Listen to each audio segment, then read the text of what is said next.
Magandang umaga mga kahuan, narito na ang Pag-asa Weather Update today. Magandang umaga, ngayon ay araw ng Linggo, June 14, 2026. Sa mga oras ito, meron po tayo na monitor ng kumpulan ng kaulapan sa bandang west ng Visayas at Mindanao, mismo sa may Sulusi.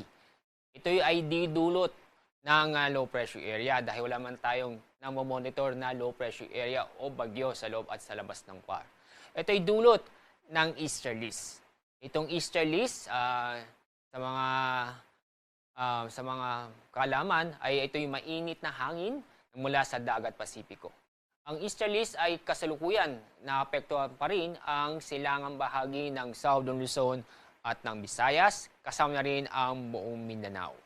Ang easterlies ay inaasahan po natin na magtatagal ang epekto nito sa bansa sa susunod na 3 araw. At sa ating lagay na panahon ngayong araw, mainit at malinsangan ng panahon pa rin ang inaasahan sa Luzon. Asahan din ang bahagyang maulap hanggang sa maulap ang kalangitan.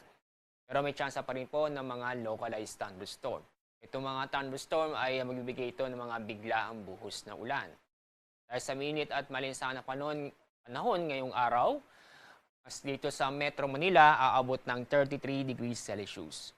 Mas mataas naman na 37 degrees Celsius sa Tuguegarao. Dako tayo sa Visayas at Mindanao. Mainit at malinsangan na panahon pa rin ang inaasahan sa Visayas, bahagyang maulap hanggang sa maulap ang kalangitan. Pero may tsansa pa rin po ng mga localized thunderstorm. Dako tayo sa Mindanao. Dahil sa easterlies, ang Zamboanga Peninsula, Basilan at Tawi-Tawi ay makakaranas ng maulap na kalangitan na may mga kalat-kalat na pag-ulan at may kasamang thunderstorm. Sa lalawing bahagi ng Mindanao, maganda at maliwalas ang panahon maliban sa mga localized thunderstorm. Sa araw ito, wala tayong gale warning. Isabihin ang laging nating karagatan ay banayan hanggang sa katatamon nito.